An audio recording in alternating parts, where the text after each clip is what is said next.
Hello friend, आज हम बात करते हैं टेक्सलिक्स चिल्ड्रन कफ सिरप के बारे में, जो अबाउट फार्मासी द्वारा बनाया जाता है। इसमें डेक्सामेथासोन हाइड्रोक्लोराइड क्लोरफेनामाइड पाया जाता है। लगभग 112 रुपये का आता है। अगर हम इसको कफ सिरप के यूज के लिए यूज करते हैं, बहुत इफ़ेक्टिव होता है कफ सिरप बच्चों के लिए। अगर डोजेज की बात करते हैं, दिन में 3 बार दे सकते हैं।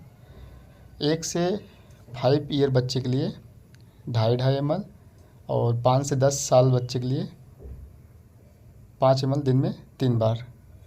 Okay, thank